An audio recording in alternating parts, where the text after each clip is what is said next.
and control. If you wish, that is your entitlement.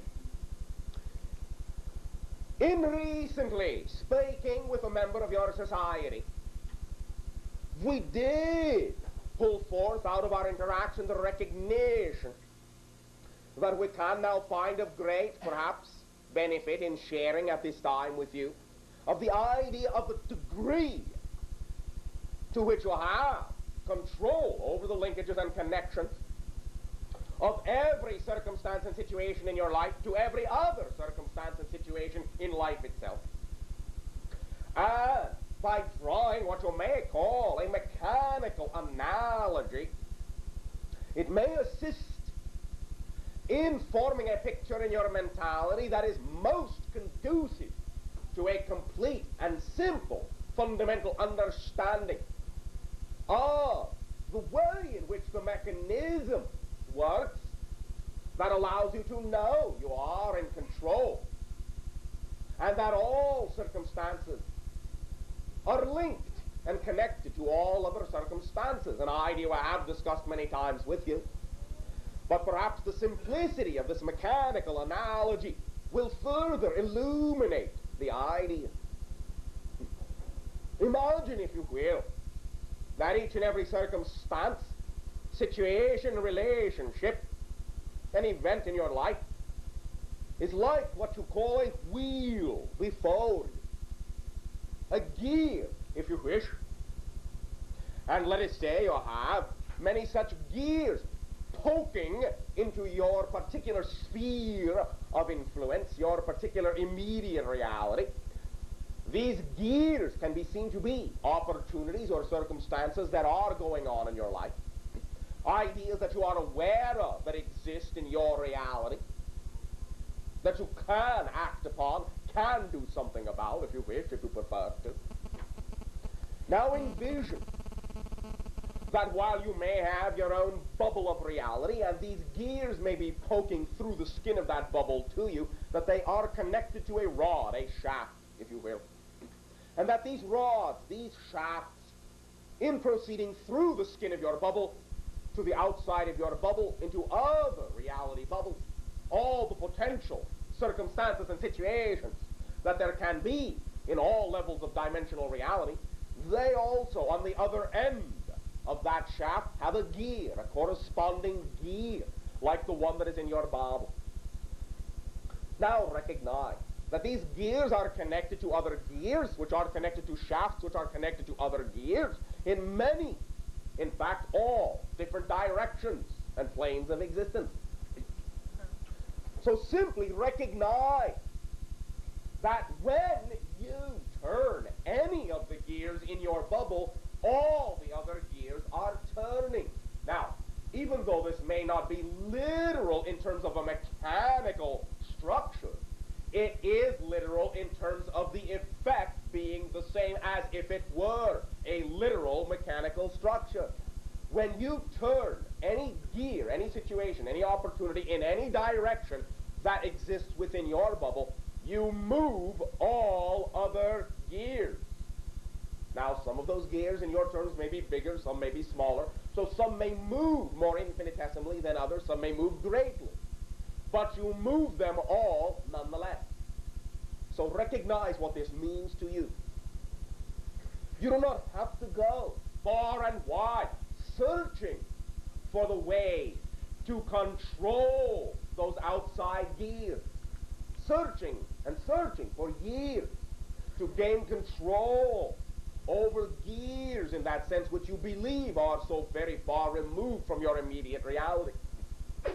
You do not have to go searching because you are already in control of them. All the gears, all the situations that poke into your sphere already connects you to all those other gears. Turn them any way you wish, it will turn all the other gears. Now, many of you may then find that by this analogy, what will allow you to understand that as you move, polarity is balanced always throughout the universe by everything that you do, is once again to understand this as a mechanical analogy. For if you have a gear on your end of the shaft and a gear on the other end of the shaft, If you, to your perception in facing the gear, turn it, let us say, 1/4 turn to the right, recognize that the other hypothetical individual on the other end will see that gear turn a 1/4 turn to their left. You understand the perspective? Yeah. As such,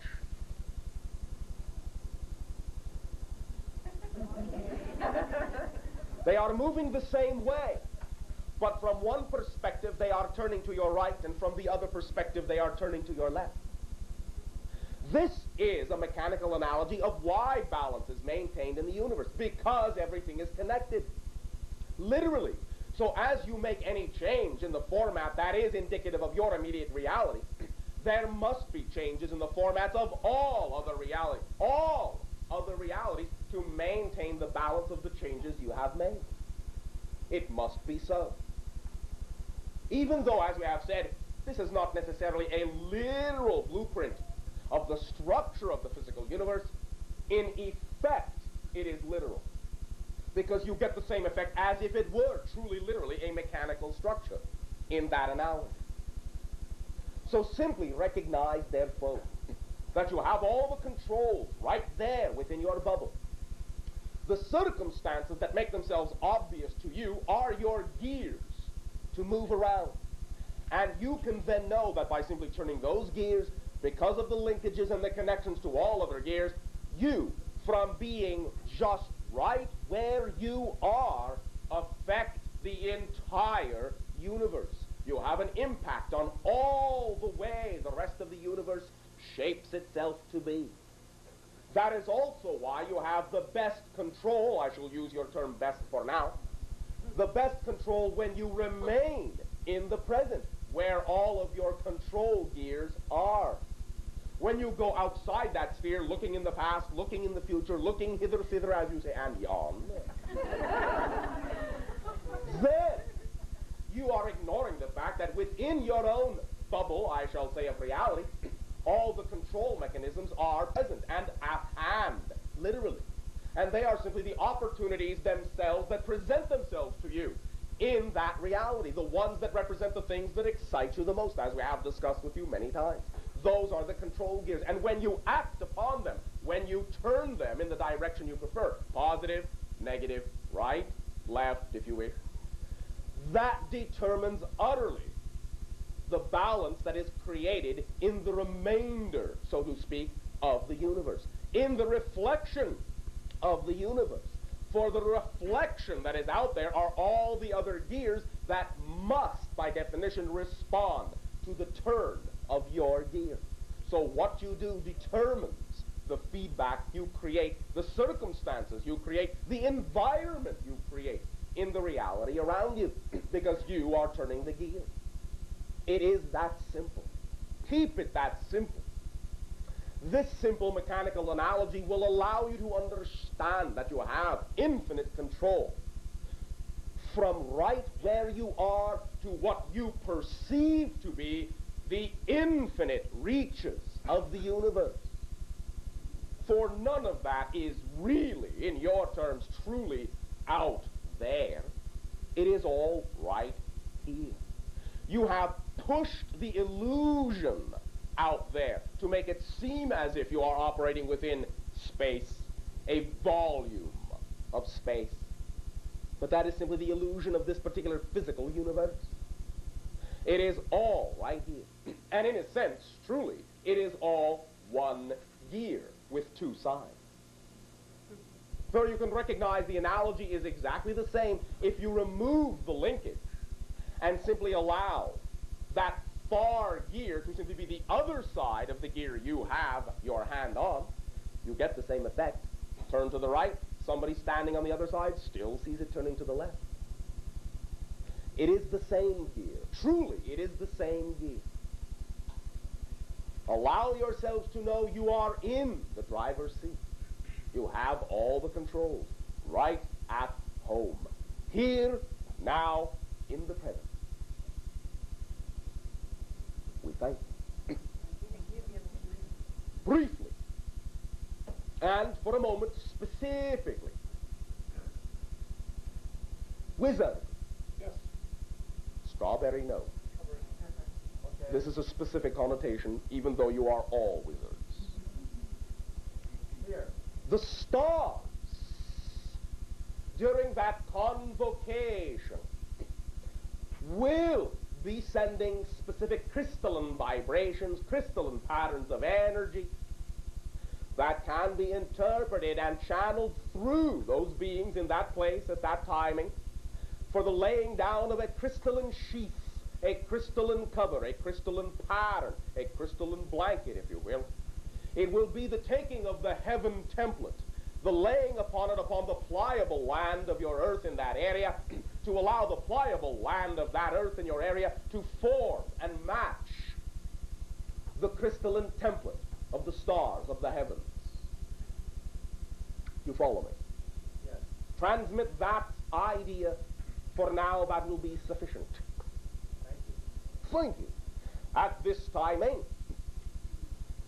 we extend our appreciation once again, always and forever, most deeply to each and every one of you individually and collectively, for allowing us to experience this gift of your willingness and your interaction, this gift of your consciousness,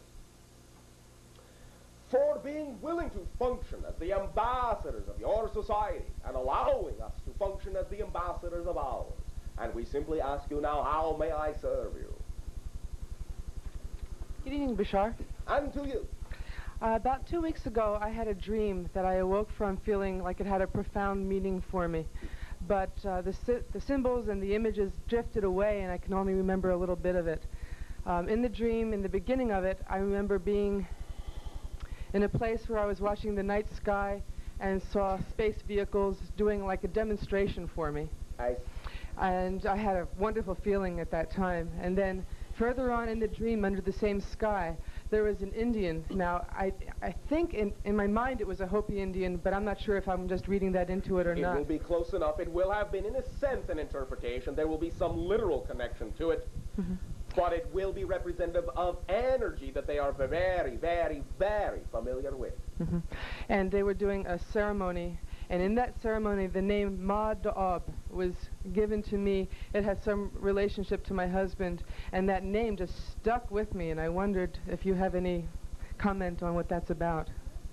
What has changed in your life in these last 2 of your weeks, most drastically physically? Well, my health's getting a little better. All right. Then that is some of the conversation and some of the information, some of the recognition of very ancient connections for you. For now, you are, in your terms, in the middle of a process which we cannot really interrupt, and besides which, that energy that you perceived is the one, in your terms, handling this interaction for you in your dream state. Let us for now say, to some degree, it carries some Kachina lineage, some Kachina energy, though there are many other connections, many other dimensions of connections to ancient times, even preceding what you may call your recognizable world history. Allow yourself to simply continue to feel the depth, the thickness of the flow of that energy of communication between you. There are many more things which have yet, in your terms, to be revealed to you before it will begin to truly make itself an obvious pattern in your physical reality, which is what we perceive will be the typical way it will tend to come out, rather than maintaining conscious recollection of any so-called conversation. The patterns in your physical reality, your attitude, the way you do things, your habits will change and begin to alter most drastically, and it is those changes that will allow you to see, physically feel, and experience the results of the conversations you are having. For you are in many ways beginning to identify with a very old self in a very new way, and you are going to begin to be that old self in a new way, completing a circle that was begun, in your terms, begun a long time ago. For now, that is what we can share with you. Otherwise, we would be interrupting a flow that is still ongoing. Thank you. In this particular case. I have another question. What is the origin of Moldavite tektite, and how can it best be used to increase multidimensional awareness? Well, I have to some degree indicated that since it is in your terms green in coloration, it to some degree represents the dimensional gateway of your 4th density transformation, since emerald is the crystalline format representative of the 4th density earth in that way. But this has in your terms obviously extraterrestrial connections.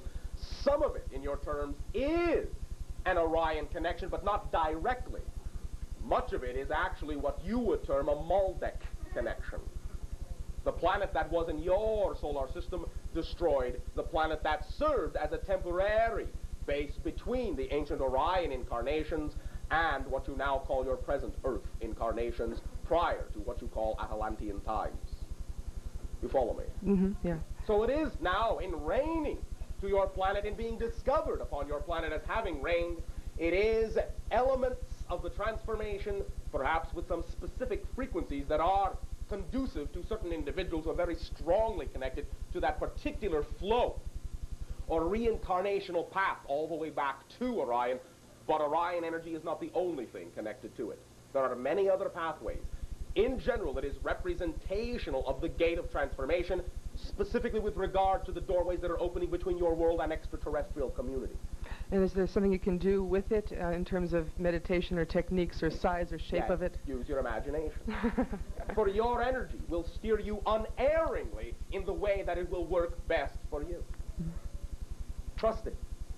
6 to 3 months of getting very sick and then having to be on antibiotics, getting well, and then constantly reoccurring. So I was wondering if there's any agreement between all of us, the family, with her, or So is always there is. We assume you mean what is the agreement? Yeah, and if I can, I don't know, how can I help her with this, or how can it sit peacefully with me? I need to know. All right, one moment. The original agreement that we perceived was for this, in your terms, condition to exist approximately up to the age of 7. Perhaps between 7 years of age in your counting and 10 years of age in your counting, there would be a type of assimilation in this being, in this child, that will allow them to balance and blend some of the energy they have brought with them from other lives that they are still working through.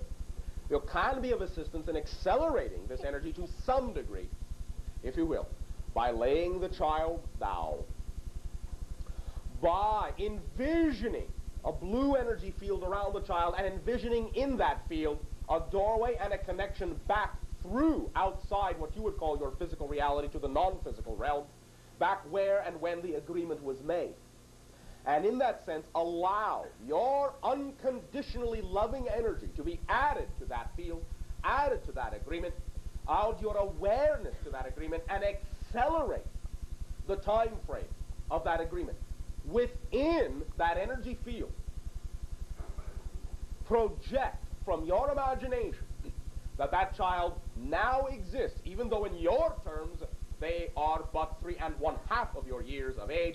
That child now exists in that energy field as 7 years of age, 10 years of age, and do it that way. 7 first, then 10. You follow me? Yeah. Take it linearly. Otherwise, it may be too confusing for the mentality. Okay. Project the child up simply by sending the essence of the energy of the idea that will be blended by the time the child is physically 7. Allow the child to feel that energy now. And allow the child more recognition that they can remember they have been born into a world that does not have to insist any longer that things take as long as they used to, because time is not what it used to be. You can learn now with that child to redefine time. Redefine it completely, utterly, in the moment, in the now. Experience the idea of the blending at 7. Experience the idea of the understanding at 10. And in that way, you may, if you wish, briefly take it a little bit further and project very gently just a general essence of all the patterns that will have been laid by the time the child is 30 to 33, so that the child will understand that in that time period they will have laid the foundation for the activities they are going to experience from 33 on. Gently, you are going to be reminding the child that they knew what they are doing, they are working things through, they are actually very strong, but you can aid and assist in accelerating that process a little bit by allowing time to not be what it used to be, so that it does not have to take as much time for the child to process. You understand? Yeah. This will allow the releasing to occur in a very accelerated manner. You follow me? Yeah, I think so. What do you think you need clarification of? I just...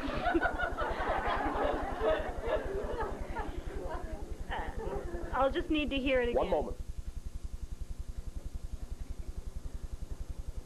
If you wish, as was suggested, call upon the assistance of both, through that doorway, not only your guide, the child's guide, but also the dolphins. All right? Okay.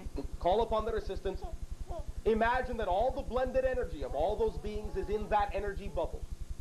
And then think the idea of the blending of 7, the blending of 10, and the understanding in that way of all those ages up to 33 and the momentum generated. Clear the channel in that sense. You will have all the help you need. All right? Okay. Thanks for Thank that. you. Can I ask one more question about a dream I had about 3 weeks ago? Anyway, I was dreaming this dream, and then in a point of it, I stopped and said, I don't want to dream this anymore. And suddenly I appeared at the footsteps of an escalator, and there was my husband and myself and a woman there that was like a tour guide or something. Yes, yes, And yes. Very good, very good. You are taking yourself to a new level entirely.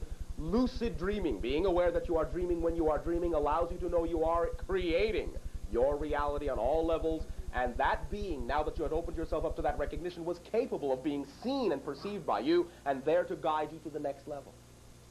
For you were in the astral realm, and that was one of your guides.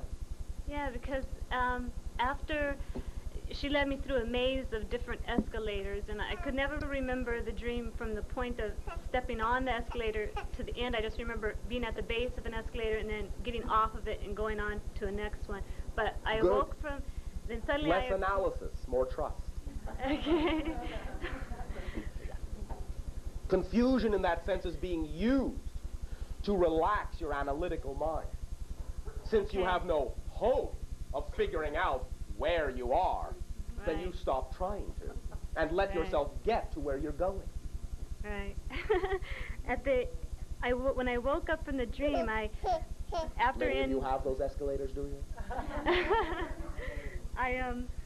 Suddenly I was put back into where I left off in the dream, but I controlled the scenario a little differently, and it worked out really great. Yes. But I woke up like singing or vibrating, having these like tones, and I could feel myself waking up, but my body wasn't completely awake, and I could consciously recall having to like ooh, or do these tones or something to like pull out or something. Yes, very good. Because then you now have been allowed the opportunity to be very aware of the fact that all physical reality is the product of vibration. And now you are very aware that with that vibration, you create the physical reality. You had to exercise your conscious control over that reality to create it. You are becoming aware of the fact that the creation of reality is now a conscious act, not an unconscious one. Thank you. Well, thank you for waking up into a new world altogether. I mean that literally. Yeah, I know. Thank you very much. Thanks. Good day to you. Good morning. Sherry. Hello, my friend. And to you. How is everything? Perfect, and you? Perfect. Oh, thank you. It's been a while since I've spoken with you here, but a friend and myself have been transmitting telepathically to you over the past week. Telepathically. Telepathically. I was wondering if are we coming through at all? In a sense, you are feeding into the mainstream energy of which our civilization is entirely involved in that sense. I do not have to have specific, always, recognition of the ideas of specific communication. If and when such recognition is necessary on a specific level, usually it will occur when and where it needs to. Mm-hmm. But we do feel the addition of the energy always, the addition of the general energy, and the involvement and intermeshment, if I may, of your society without. We are not focusing on the specifics of the individual persona. We are focusing upon the general addition of energy. I understand completely what you mean. That experience happens, I think, all the time. Yes, thank you for that. Thank you. Last week we took a trip to your spacecraft. And in that journey, I noticed a couple of things that I wanted to ask about. All right. First of all, I noticed that there was some sort of a hand salutation of some sort. Could you, was that just a greeting? I mean, is that what it was? It was, in a sense, simply welcome, opening of hearts.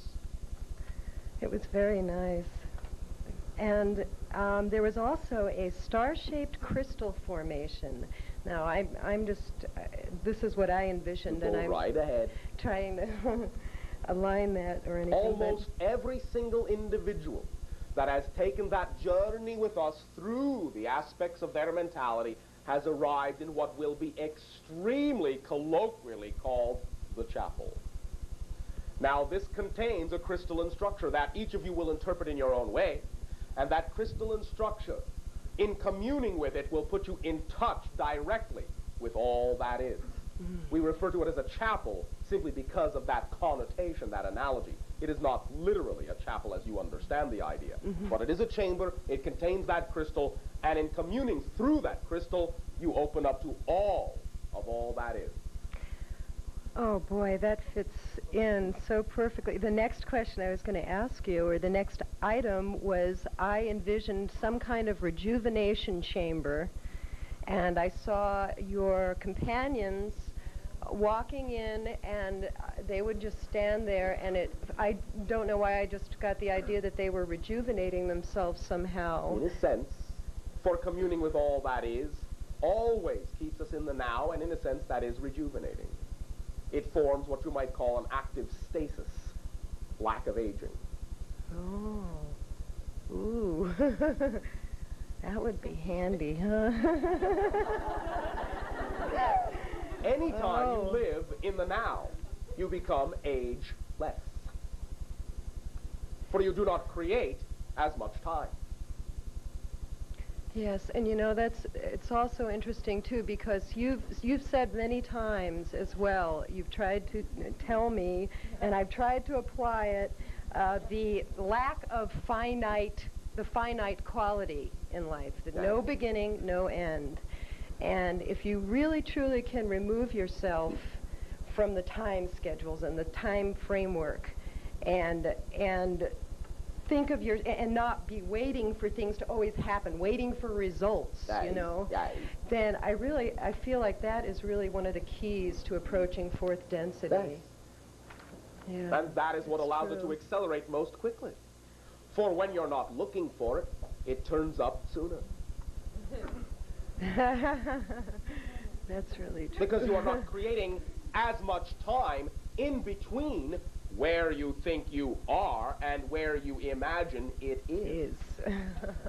It is only the creation of that time that places it out there. Right. Instead of right here. Yes. Oh, boy. Again, it is the analogy of having the two gears. You decide how much of a length of a connector rod there is between the two, because there doesn't have to be any. It can be two sides of the same coin, the same gear. I see. That would help greatly. Then do it that way. I'm learning how to apply that. Yes, you are. And you are doing brilliantly. Thank you. That goes for all of you. This is a great group, too. Yes. I have one more question. All right. Since we are accustomed to a certain set of problems and or challenges as third density beings... Speak for yourself. I'll call them challenges. All right. Is that better? Okay, if as third density beings approaching fourth density... You are neither third nor precisely fourth yet. But you are more fourth than third. Oh. All right. You are in the transition state. You are limbo beings.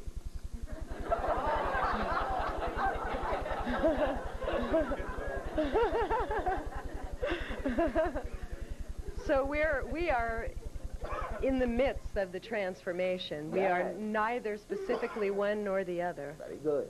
You are the idea of the transformation itself. Therefore, not precisely either one or the other yet. Interesting. Okay. Does that assist you? Yes, it does. I have one more quick question. I know everybody wants to ask questions. It's regarding the seminar, and I wanted to thank you. I haven't had a chance to thank you for the seminar that I participated in. Yes, you have. By doing what excites you in life. That is our thanks. The one thing I need to clarify were the specific, or the relatively specific effects of the different colored energies that we experienced. I believe they were red, blue, gold, white, and green. And specifically, the reason I'm asking is because after the seminar, I got a little ill. Yes, sometimes many of you will. That's what in I processing understand. what you may call the toxins out of you. Uh-huh. So it's emerging, or old problems that are In a coming sense, up or yes, something. that is all. It gets a bit heady for a while, but it clears out. Okay. That is all there is to it. Now, the blue energy that we were will doing leave with- that up to you. For now, trust your imagination. Whatever you seem drawn to, work with it in whatever way it seems to come most naturally. Okay. Thank you. Thank you very much, Bashar. Good night. Their meaning. Adonai, in that way, shall be a general representation of a certain level of non-physical energy, non-physical consciousness, sometimes attributed to what you might call the overall collective Christ consciousness, sometimes to one of the levels of consciousness that filters through or as the Christ consciousness that you may call angelic consciousness. All of these are very colloquial nomenclatures, however.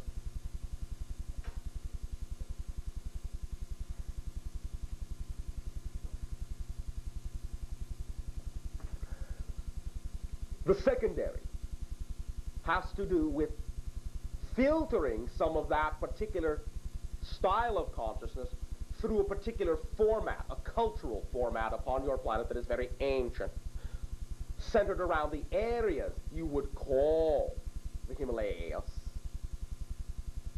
and therefore perhaps reflective of very ancient interpretations, very ancient relationships, and very ancient understandings of the world spirit, the collective soul, if you will. Repeat the third. Barakas. Adonai Vasu Barakas.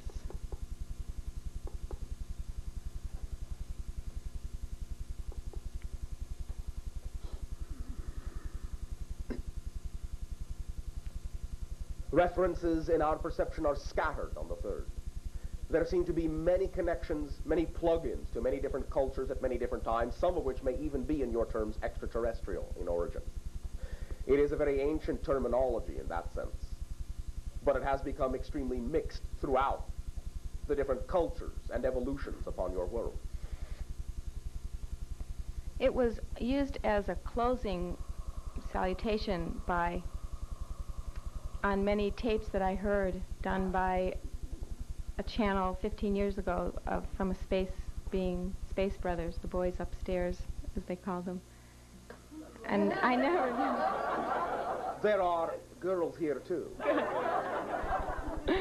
Good. Now, yes, that is some of the extraterrestrial energy we are connecting into. But it is not exclusive to the upstairs in that sense. I see. It has been utilized many times in many different cultures, many different sects of understanding upon your planet. It has to do, to some degree, with mirrors and reflectivity of consciousness. It It has to do also with ancient intertwinings, some of them actually genetic, between your civilization and others, and the mirroring represented in that connotation as well. Some of it will reach deeply down into your ancient beginnings as physical beings upon your world. And let us say briefly, those that have been watching since then. To some degree, it is a symbol. It is a salutation of a gathering of consciousness, extraterrestrial in nature, which may generally be referred to simply as watchers, observers. For now, that is our perception. For now. How does that serve you? That has. Thank you very much. Thank you. Sharing. Hello, Bashar. And Hello, to you. hello. To you. It's really good to talk to you. Why? Well, because I have a project in mind, and I thought I'd broach it to you, a co-creation. All right. And a little background on it was that last year, not this last winter, but the winter before, when it rained so much, there was a manifestation on the hills above a little town named Gorman on the ridge route of your two favorite colors that you've given us in many meditations, the orange and the blue. And I came upon them Easter Sunday upon those hills the year before last Easter, a year ago Easter. And for 3 miles, it was brilliant orange. And in all the cracks of the hills, down through the little gullies, there was this beautiful blue of the lupin. Well, last year, there was not very much rain. And when I went up on Easter Sunday this year, hoping to see the same thing again, there was just a few flowers scattered on the hills. So I got this idea, because it was your two favorite colors, I thought... I did not say they were well, my two favorite colors. Not your two favorite, but two that you work with quite a bit. Thank you. And I thought maybe if I could use a little visualization and meditation, Yes, you and could. You could seed a few clouds, maybe we could get a lot of rain going and come up next year with the same kind of manifestation that we came up with last Easter of 3 miles of brilliant orange hills with blue lupin in them. How about if we seed a few hearts, a few souls, a few minds? That sounds fabulous. Then in that sense, go and be that bountiful, bountiful garden. Be there and radiate your energy. Be the crystal through which the white light of your higher consciousness will be broken down into the rays of blue and orange and fed into that field. Be the seed yourself. Okay. The energy of the universe is yours to flow through you as you wish. And you can create the necessary energy rain for those flowers. They will respond to you. Perhaps within a certain perimeter, you may have to stand in a few places to get them all to feel it. You mean actually go up to the mountains and stand on... Actually go up to the mountains. Yeah, okay. I'll take a few people up there and we'll seed it this year. We can all go up on a trip next year, and maybe your spaceship can come over and say hello. Maybe. Maybe not mine. Okay, well... Maybe another. Uh-huh. Okay, and my other question was about lucid dreaming. Yes. I'm very interested in lucid dreaming. From the time I was a little girl, I was taught that it was one of the most efficient ways to change your reality, was to become a lucid dreamer and then to control your dream and have it come over into your... It is very efficient, yes. Okay, so deep inside of me is that training from when I was a very small child, and... how far inside of you? Deep. Deep. Way down there. Yes, right. Well, I'd like to call on that and know if there's anything that you could add to the techniques that I've been reading about and yes, stop picturing it as being so deep. It is right on the surface. Okay. Otherwise, the most powerful light you could ever imagine will never reach it, will never illuminate it for you. Oh. Why keep it so deep? Mm-hmm. I think that's probably what I have been doing. All right. Saying that it was back in my childhood. Bring it up to the surface. The child is with you now. You are the child. Right now. Right now. Okay, I feel that. All right. Then it is with you right now. Is there any? You don't believe it, do you? No, I guess I don't. I want Why to. not just simply believe it and then go and dream? Okay. All right, I will. All right. Thank you very much, Bashar. Well, thank you very much, little girl.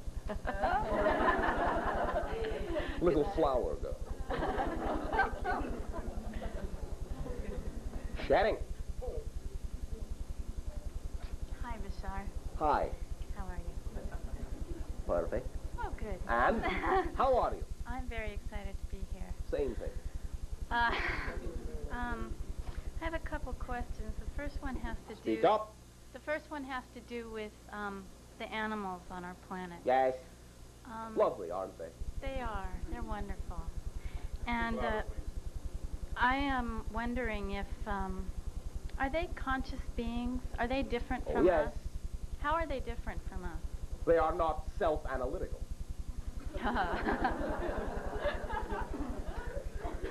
That is the prime difference. I guess what I want to know is how I can get in contact with them better, how I can communicate With your them better. emotions, with your heart, with your understanding, with your love, with your sharing, with your joy, with your playing with them, Yeah. with your entering their realm of nature, and getting in touch with the fact that they are also simply projections and aspects of your own consciousness. Getting in touch with those aspects of your consciousness will bring up within your imagination, your emotionality, and your physicality all the identificational vibrations you need to begin to relate to them as one of them, and allow them to relate to you as you. For you are extensions in that sense. That sort of gets into my second question, No, which is, I understand that I create my reality. Right? I also understand that there are other beings that exist apart from me. All right, in a sense, yes. Well, that's where I get confused. Where does that line lie? How? It lies within you. And it isn't really, truly a lying in that sense. The idea simply is to understand that whatever it is you experience, regardless of whether it is an interaction with another being or not, you must create in your reality your version of that being in order to perceive that you are interacting with them anyway. So what you are actually physically directly interacting with is still an extension of your energy. Even if it is a representational extension that represents someone else. You follow me? Not exactly. All right. Let us say that you have surrounded yourself with a wall of rubber, all right? Okay. Now, it is plain and smooth, perhaps if you wish, a 360-degree sphere of smooth, thin rubber. Yes. Now, you know there are other beings out there somewhere beyond the wall of rubber. When another being comes up and says, hello, anyone there? You say, yes, in here. Well, they may press their face into the rubber. And that may be an interaction with another being, but what you see is the rubber made of your own world. That is what allows you to perceive them. The rubber comes from you. You follow me? Yes. That is the analogy you can draw. And animals are the same way. In a sense, yes. Although, more precisely, the animals are the rubber. You lost me there. Animal consciousness, though it is its own consciousness, as the rubber is its own recognizably different material from you, is an extension of you, is an extension of creational energy manifesting in the format conducive to reflect in the most efficient possible way your particular connections to all that is through that particular scope, that particular aspect, that particular idea. Animal consciousness is the rubber. It is not really beyond the rubber. Now, in a sense, everything is the rubber. But animals are more just the rubber itself because they are not self-reflexively, analytically aware. They are aware, but only as pure consciousness. They are knowing consciousness, not thinking consciousness. They do not remove themselves from the essence, the fabric, the rubber of creation. Whereas what you call intellectualized sapient beings can create the illusion that they are something separate from the rubber, and then use the rubber to create a representational format in which they can reconnect in order to be able to interact in an apparently remote way. You follow me? A little bit. All right. It has sunk in. Yes. Let it play itself out in your imagination. Dream and drift about it. Muse about it. Contemplate about it. Do so in nature, and the animals will reflect, as the loving guides and reflections that they are, all that you need to understand about your relationship to each other. Good. It does not have to be an analytical understanding. Yes, that's true. Just in response to that, I usually have very clear dreams that I remember very well, but I Right. have not been for the last week or so. You are simply not yet used to the fact that you are beginning to blend the dream and the physical reality together as one. There is some confusion on your part because it is not as clear-cut a separation anymore. That's very true. I have one more quick question, and this is in response to, I heard you about a month ago talk about the fact that there are a lot of people in our government that know about you and have interacted with you. Not me Well, specifically, you but as... the various civilizations in the association, yes. Yes. Where I work, we had a presentation not too long ago by a man from the Air Force Yes. about our role in space exploration, our Earth's role, Yes. named Joseph Angelo, and I wondered if he was one of those people.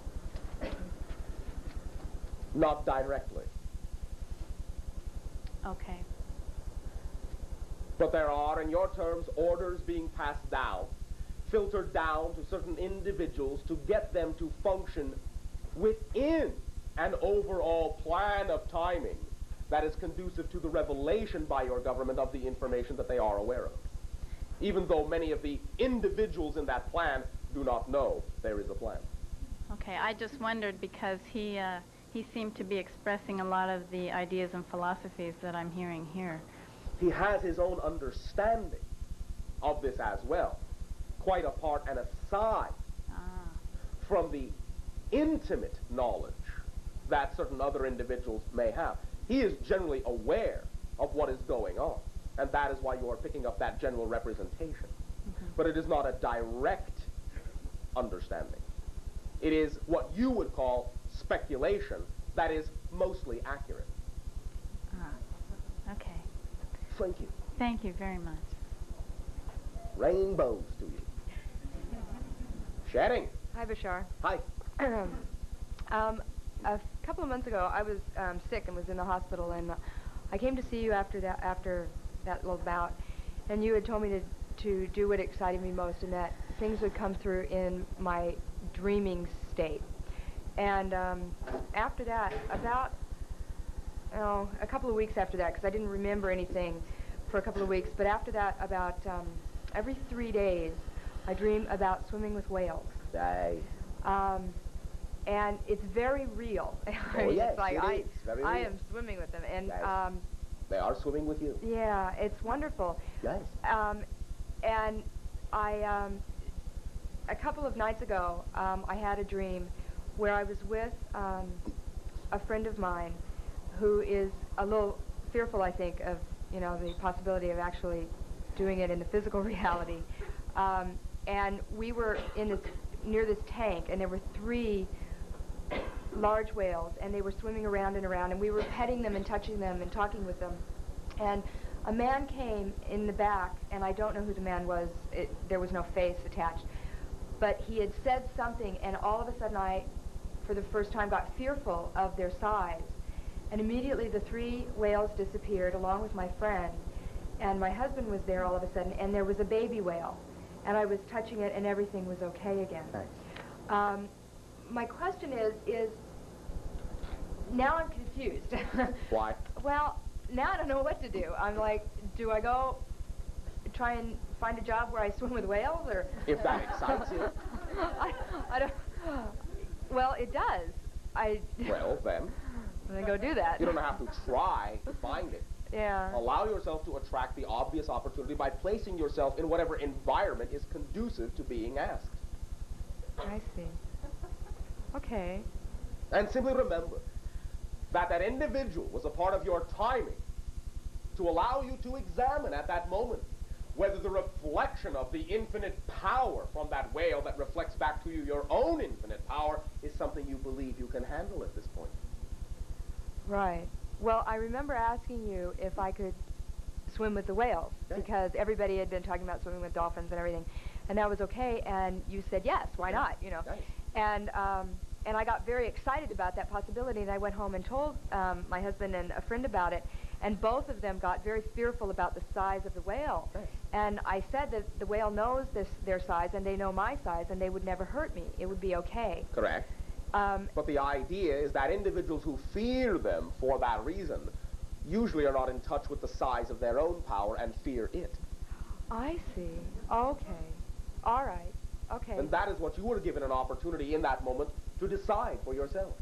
Whether it is truly something you know, regardless of its size, is a gentle, loving energy, or whether you will simply let that, the idea of the size, be something that will invoke your excitement into fear. Could that have been what that male voice was in the dream behind me? Yes. Was my fear coming through? It was, in a sense, some assistance to give you an opportunity to hear and feel the fear come through so you could decide whether it really had anything at all to do with your reality or not. Oh. And you immediately allowed yourself to bring it down to size.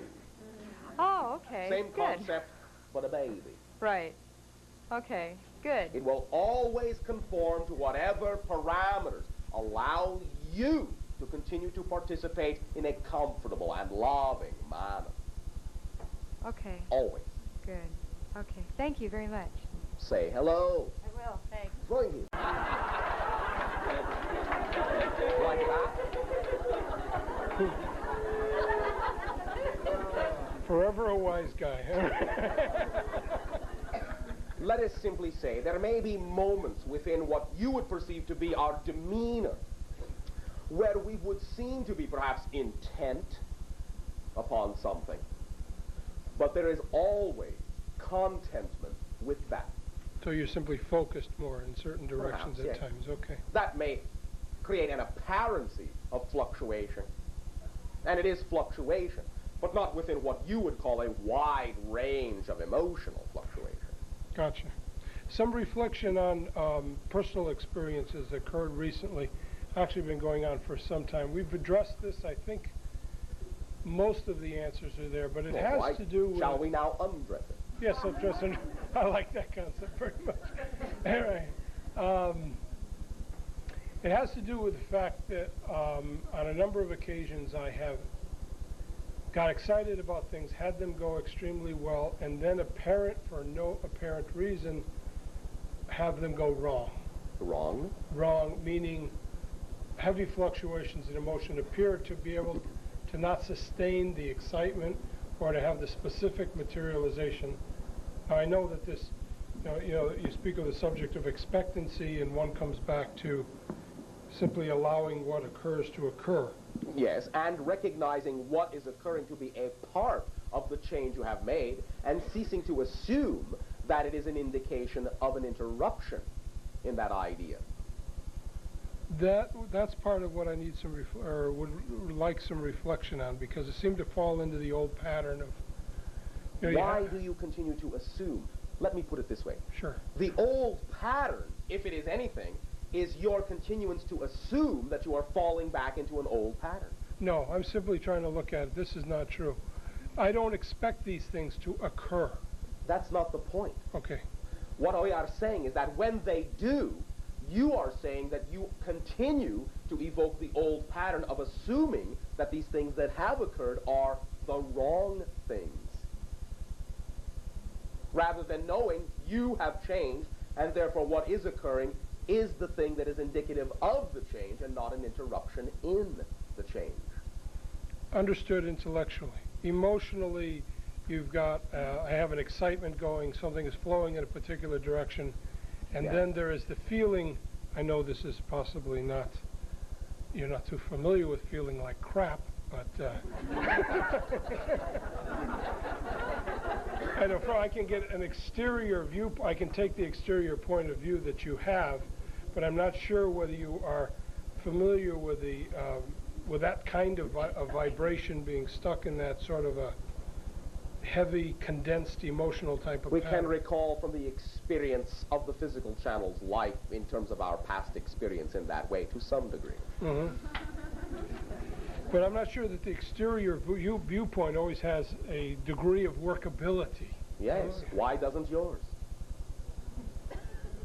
Because it gets introverted instead of Why extroverted. does it get introverted? Because of my judgments on the energy that materializes. Why do you that judge was them? unexpected.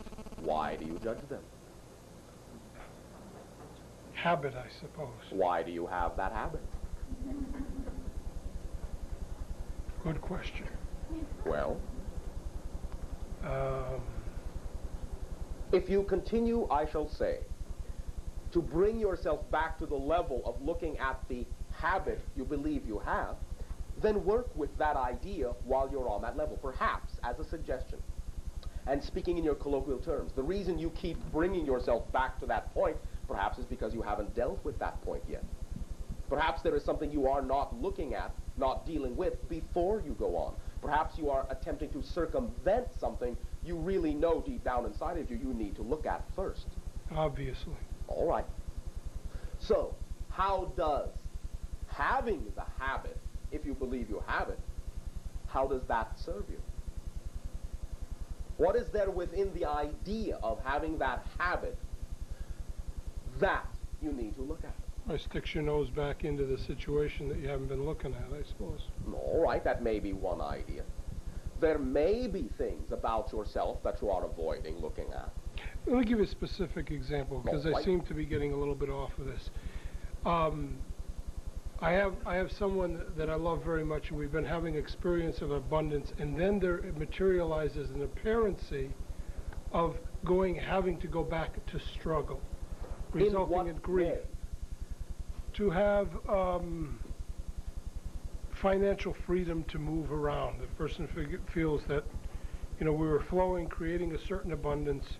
An abundance of some specific idea? Money. Why just that focus? I didn't have just that focus, but I found that she fell into the concept of having to go back to struggle in order to survive. And I felt empathy for that. So, I wasn't certain how to handle it. all right. Empathy, A, does not have to mean sympathy, nor does it have to mean sharing the idea in your reality. There wasn't sympathy. All right. There was a bit of sadness. Well, then, That sympathy. Okay. Touche. Now, the idea of watching another individual go through the fluctuations of their understanding of abundance, if that be the thing they are working through, does not, in your terminology, even though you are quote-unquote bonding with them, have to necessarily create fluctuations in your life that you must experience in the same way. If you agree to go through fluctuation because the other individual is going through fluctuation, then your solid trust and faith and belief in what your fluctuations represent as a positive idea can allow you, in translating them in a positive way and seeing positive manifestation in your life occur from treating it that way, can allow you to function as a reflective positive mirror for another individual going through what may on the surface appear to be similar fluctuations, but which they may be choosing to interpret as negative. So you can act as a polarity, again the idea of the gear, the two sides of the gear. Just because another individual sees the fluctuations as representing a left hand, if you wish, or a negative turn, doesn't mean you have to, even in experiencing the same surface manifestations, doesn't mean you have to interpret them in the same way. You can reflect your interpretation in a positive direction of the same fluctuations. Again, remember, no circumstance has built-in meaning. Just because they look the same, just because you are going through the same scenario, doesn't mean it will affect you in the same way if you don't have a similar attitude to someone who is going through it and choosing to look at it as a negative experience. Yeah, I think I tend to fight the experience that they have. You might just be assuming that simply because you are in the same boat, you have to be seeing the same ocean. And No, that no. is not true. Yeah, no, I don't, Bashar. What tends to happen is... Now, one moment. Go ahead. One Nothing moment. tends to happen. Agreed. Okay, poor choice of words, which reflect, I understand. Go ahead and define. I will be almost projecting a mental bolt that's too strong that says, no, you don't have to think of it this way. All right. Now, there's a very strong and important clue for you as well. For you may be focusing on the fact that you fear you will fall into it so strongly that you automatically do. You don't have to fight that off. You hit a chord there. Just know that you don't prefer it that way. And if for a moment, because of the empathy, because you wish to identify, because you wish to understand what someone else is going through, if for a moment you identify to the point where you experience the same idea, you empathize, doesn't mean it has to continue for longer than the moment it takes to understand what they are going through so you can help them. Right. So, do not fear that just because you do perceive the identification of what they are going through, that it becomes a scenario you have to fight back. For that attitude in and of itself will plop you squarely in their ocean. Lovely. That's very helpful. Thank you for opening that door. It was well oiled. Thank you. You're a good friend, Bashar. What was the question you wanted to ask about? Best material for meditation pyramid. Perhaps copper. In the idea that it is a very strong electromagnetic conductor in that way. Lovely. One side facing magnetic north. All right? You're as clever as we are, Bashar. Clever. Have I just been insulted? No.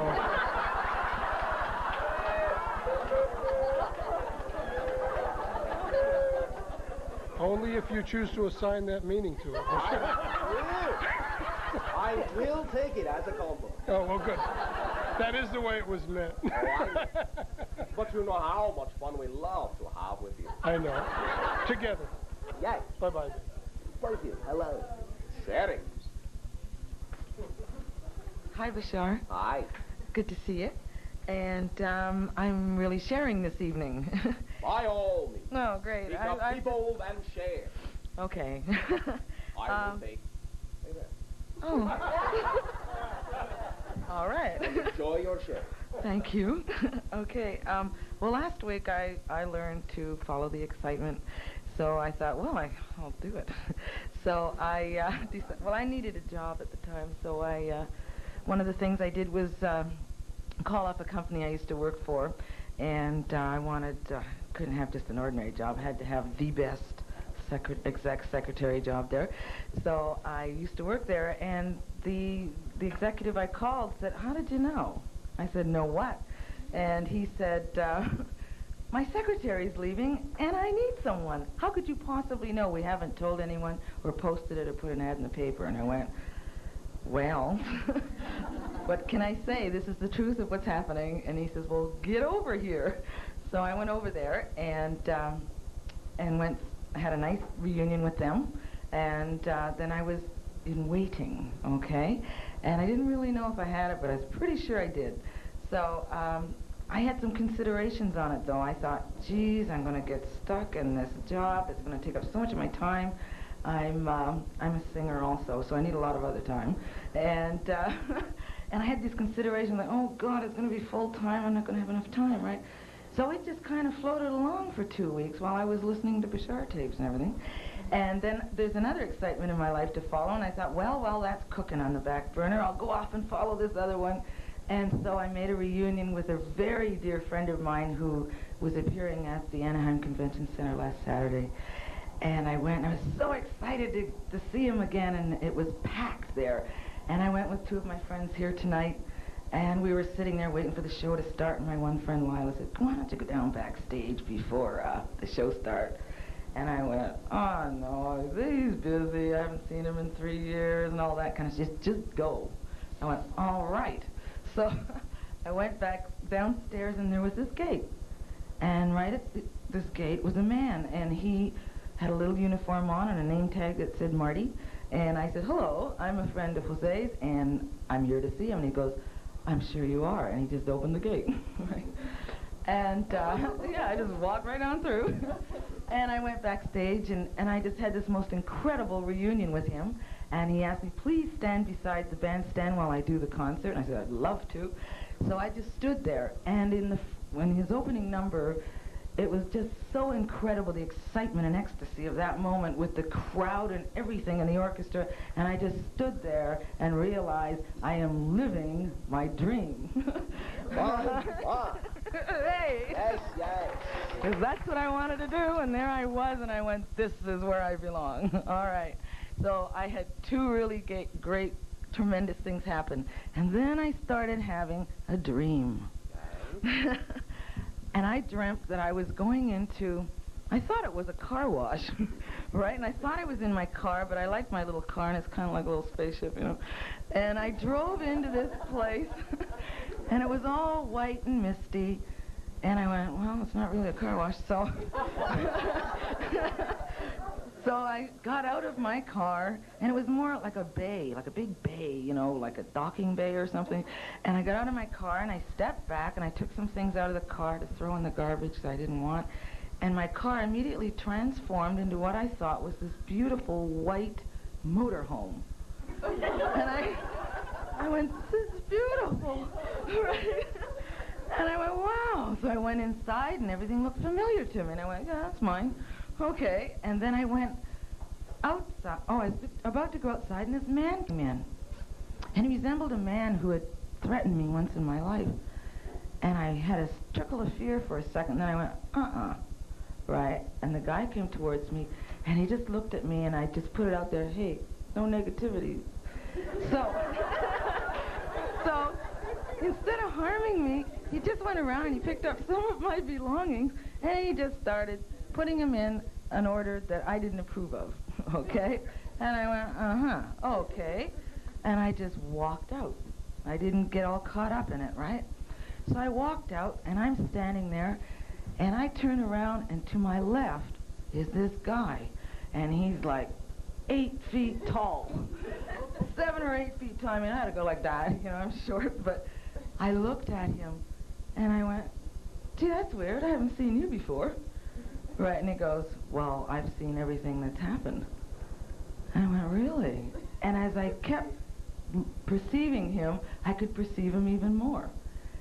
And here was this gorgeous man. He was blonde.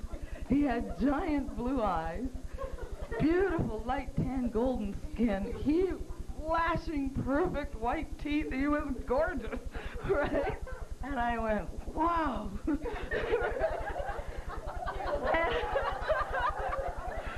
And he had white on. He was just, wow, right? And he came around. And he came around behind me, and I went, whoa.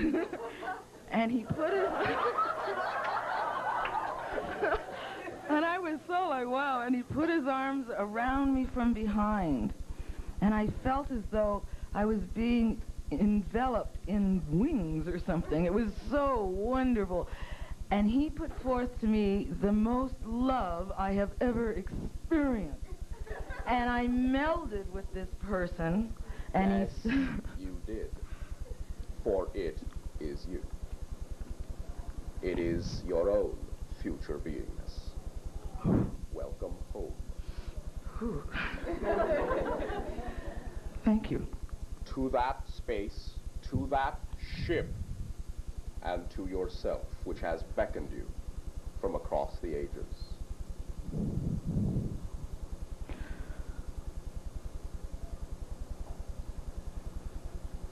More communications will ensue. More connection. More acceleration. More ecstasy, believe it or not. Can't hardly take anymore. Oh, yes, you can. Perhaps not the you are now, but the you are becoming will always be able to let more in and give more out. Oh. At this timing, we will extend our appreciation for your sharing. Thank you. And will suggest that each and every one of you live your break.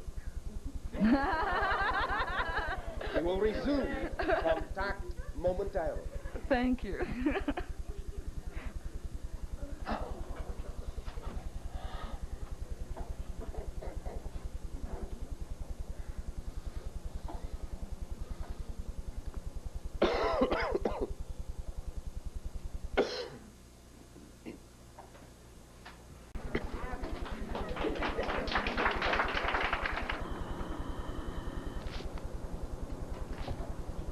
All right, I'll say, continue. Good evening, Bashar. And to you. A pleasure to be here again with you. I have been experiencing more and more connectedness to more aspects of myself. I sort of feel like that energy globe or sphere that you've described, with connections extending into all dimensions. All right. And to other civilizations as well. Also, last week when I was driving down the freeway, I was listening to some very moving, very emotional Scottish songs, and I found myself channeling that sort of vibration through my own experiences to Esasani, and feeling that it would be a way for all of you to maybe understand more about how we experienced our lives in separateness and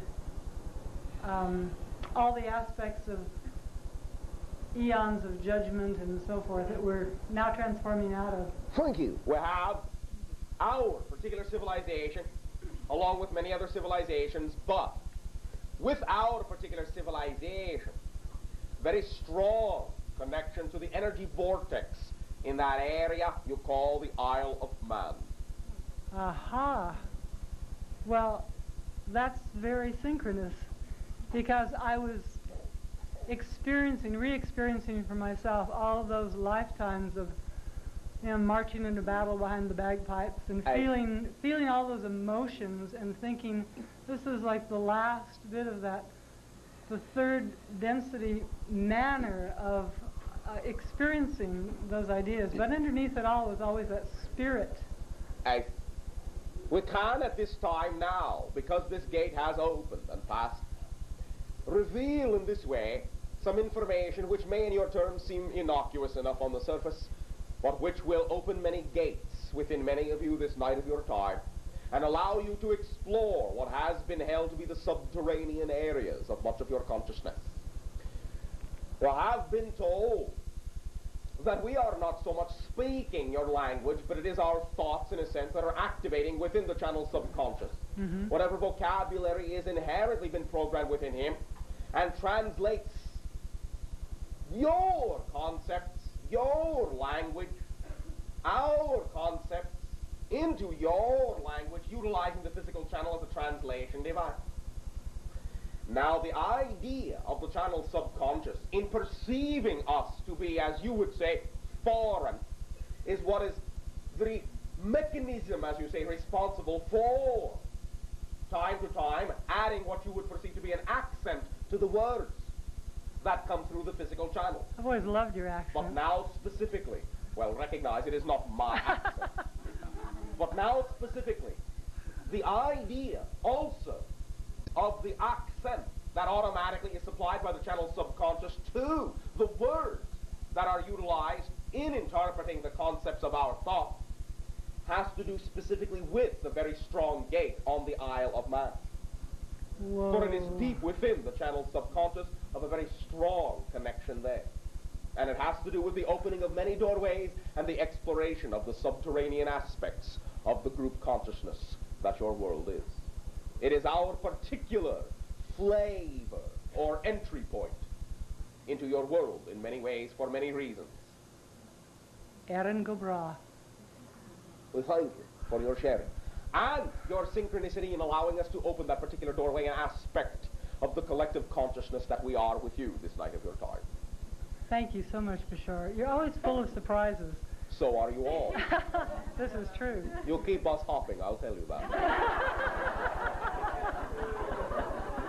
We fight. One more thing. Please. Yes. Is it possible to ask for a message from the Dreamers tonight? Daryl's wearing his dolphin T-shirt, and I think that would be... Then for now, wonderful. recognize that the symbology is message enough. If you focus upon it, you will find that from time to time, as you catch yourself unawares, there will be messages coming in. If you utilize the symbol itself, you will click into that frequency, and messages will be received by you, which will be played out later, perhaps in your dream realities or physical lives. This is true. It's happening all the time. Thank you very much. We thank you. Sharing. Good evening, Bashar. And to you, one moment. As we have also shared the idea that our thoughts are translated, not only what you perceive to be vocally, but also some of the communication we are having with you, let us say the spillover, is translated in the physical motions you see undertaken by the channel's body many times with what you call the hand movements to reinforce not only what is being communicated auditorily to you, but also to let you know there are other levels of communication taking place from us to you. The third methodology, unspoken of as of yet, and no accident involved in this, many times are the actual graphic symbols upon the channel's body. For the visual clues in this way, and the individuals that may from time to time provide some of the visual clues that are worn from time to time also are conducive to the opening up of communication with you on yet other levels that you have not even suspected. Thank you. A trinary method of communication, as befits the triads in which we function. Sure, I've been very interested in painting since I was 2 years old. No, right? Is there any information that you could give me that might help me to remove whatever barriers I have What barriers do you have creating in that way? Have you painted? Some. Not as much as I would like to. How much would you like to? I'd like to do it every day. Why don't you? That's the question. What's the answer? I don't know. That's why I'm asking Well, you. in your estimation, what prevents you from painting every day? I have not the foggiest notion. Let's put it this way. Are you now going to paint every day? I doubt it. What would you like to paint? Mostly landscapes. All right.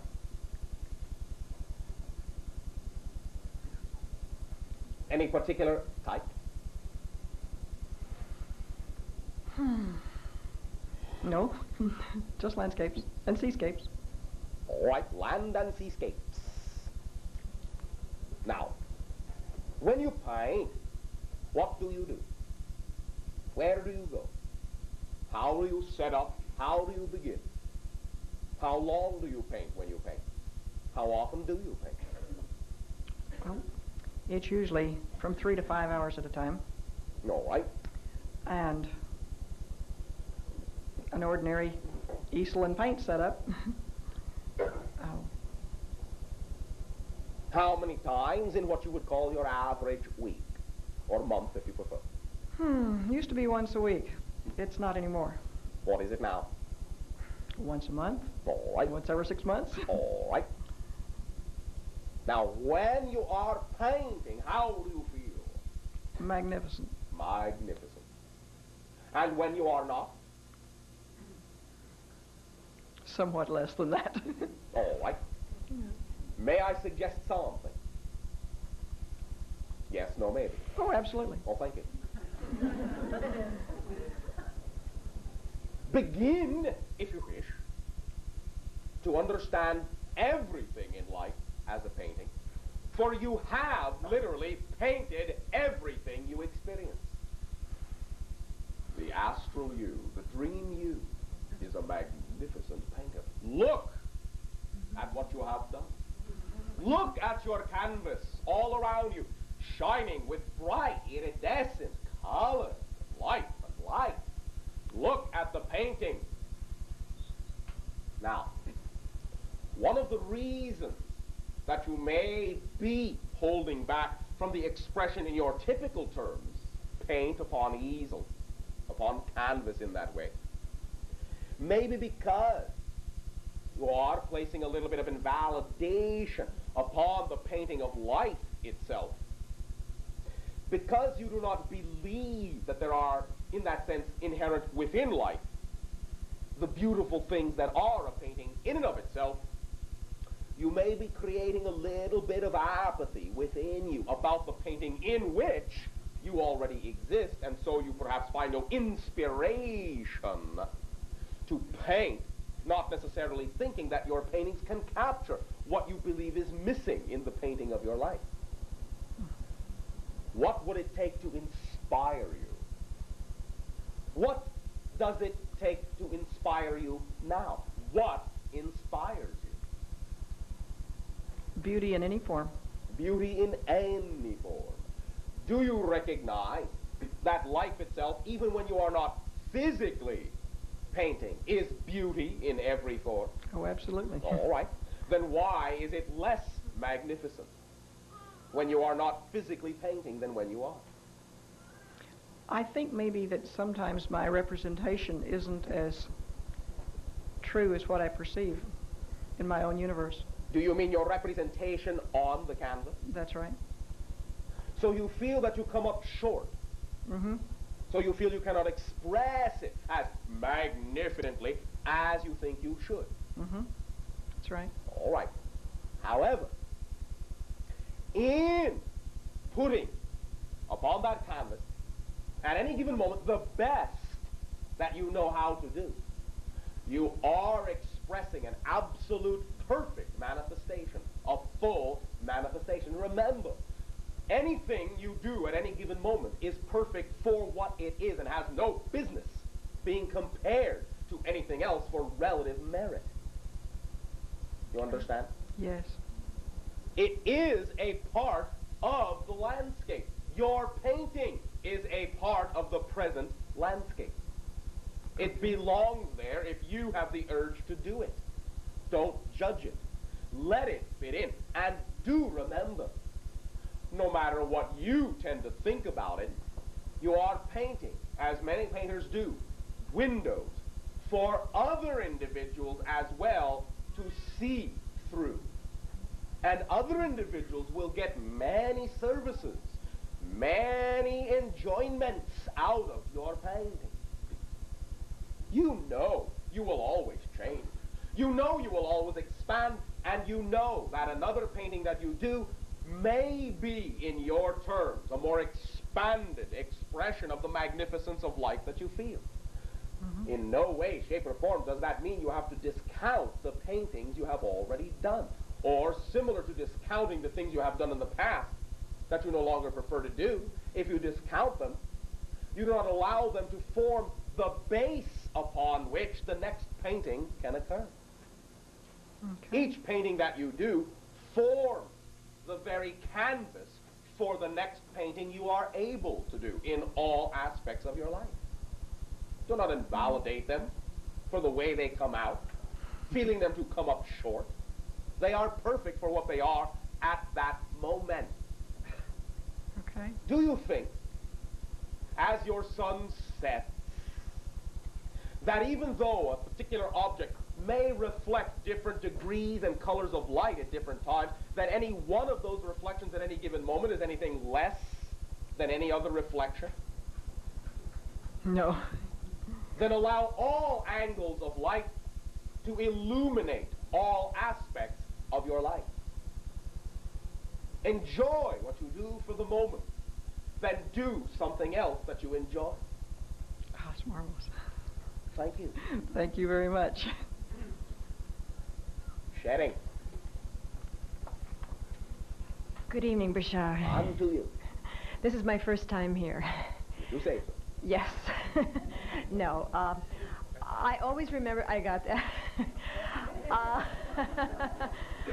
I always remember or usually I should say, remember my dreams. Lately, my dreams have been more glorious and I've been happier in my dreams than I have been in my real life. Ah, now's the time for you to recognize that your dream and physical reality are the same reality. You have created a separation in those two realities because your society is in the habit of thinking they are two separate ideas and that they think the dream reality is not even real. Now you know that you create, once again, the painting, the blueprint in your dream reality for what your physical life can be. All you need to do is remember that you are now blending your physical reality and your dream reality. They are one reality. As you begin to live your dreams, all of that happiness will transfer into your physical dream as well, because your physical reality is a dream. Is a dream. Is a dream. I thought that might be. I have had psychic dreams, and it didn't frighten me at the beginning, but it does frighten me now, and I don't know why. Again, to some degree, it is because of the separation that you have created. And now that you know you are connected into everything, you are simply recoiling at the degree of power you are. Because you are beginning to consciously awaken into the fourth density dream of being aware that you are the creator of your reality. And for now, many of you are still a little jittery with that concept. So that is, shall we say, normal? Yes, it is natural. Okay? Natural, okay. For now. It will change. Allow yourself to do something with the energy, with the ecstasy. Do the things in your physical life that excite you the most, that are more representational of what you perceive the ecstasy of the dream reality to be. Live your dreams in physical terms. And then you will blend the two worlds. You will know that everyone is psychic, because being psychic is only consciously knowing that you are connected to everything. Oh, that's That wonderful. is all it is. Some of you still fear that because you don't think you can contain that without exploding. That's true. That is all. That's very good. You are learning to hold your ecstasy. You are learning that you are big enough to contain it. All of it. Oh, that's lovely. It is a passing symptom, what you are going through. Little bit of the fourth density flu. I do have one question more to ask. My dreams may have something to do with, I'm sure they do. I have to move. I have 2 poodles and a cat. Do you see me finding something soon? Please? Do you have to move, or do you want to move? I have to move. I do not want to move. Why don't you want to move? Because I'm very happy where I am. Do you think that you could be happy where you are moving to? If I could find a place, if... Answer the question. Okay, you lost me. Would I be happy? Let's back up. Okay. You have poodles and cats. Do you enjoy having poodles and cats? Oh, yes. Oh, yes. Oh, yes. No doubt about it. Yes? No doubt about it. No doot-a-boot-oot. Then what you are implying is that having poodles and cats, a thing that represents what excites you the most, creates and attracts into your life the circumstance that you now must move. Yes? Well, I don't have to move because of them. Why? Well, I have to move because the people that have the property want to move where I am. So? So they want me out so they can move in. All right. But I'm having difficulty finding a place that would take 2... You'll have poodles and cats. Yeah. Back to you. Since you know that is representative of what excites you the most, you are the idea of being with poodles and cats. You do not come any other way. Therefore, whatever idea at any given moment you are that is representative of what you know you are all about must have a niche in the universe to fit into. Must. Okay. Therefore, relax and allow itself to you, because as soon as you relax and know that you have to fit in somewhere, otherwise you would not exist in the frame of reference that you do, because nothing that doesn't fit in the universe can exist in a frame of reference that doesn't have a place to be. So as soon as you know you fit, you will attract the obvious, automatic, coincidental opportunity to show you that you know you fit. You don't believe you fit, so you can't see the obvious path. Let yourself know you fit, and the fit will find you. You Yes, follow me? yes, absolutely. All right. I understand. In my heart, I understand too. Yes, you do. Yes. So, allow yourself to also know again that everything happens within perfect timing. Perfect timing. It is, in your sense, timing for you to move, or they would never have told you they wanted to live where you are. You understand? Yes. Everything fits perfectly. There are no extraneous creations in the universe. No sloppy leftovers. Everything, whether your analytical mind thinks it can make sense of it or not, everything has a reason for being a part of any event, down to the smallest, tiniest, most infinitesimal detail. Nothing is an accident. Nothing. No exception. Zero. You follow me? Yes. Yes, I do. All you need to do is trust it. I guarantee 100% that if you trust that you know who you are and you trust that you fit, the universe will then be able to show you that you fit, because you will allow it to show you, which it is always doing if you let it. That's wonderful, because everybody said to me, get rid of the dogs, get rid of the cat. And I did. I guess I didn't realize that I do fit with them in the universe. If Absolutely. you realize that they are a part of what you prefer, then that's how you fit. Yeah. Thank you. Thank you. Thank them. Chatting. Good evening. And who you? I blocked my dreams. I can't remember my dreams at all. There is not necessarily anything negative about that. Again, remember that a dream, what you call a dream upon awakening, is your ability to remember that you have been doing something while you are asleep. But the idea is that as you separate the physical and the non-physical reality into two segregative, separate realities, you then create the idea that you need that dream to remember that they are connected. When you begin to live your dreams, generally you may find that you will not remember as many dreams typically as you used to, because you are in the process of blending them into one idea. So in a sense, you are never really waking up out of the dream. You are still living it, and so nothing has to come to an end so you can wake up in another reality where you remember that you were doing something somewhere else. Because you're still doing the original dream.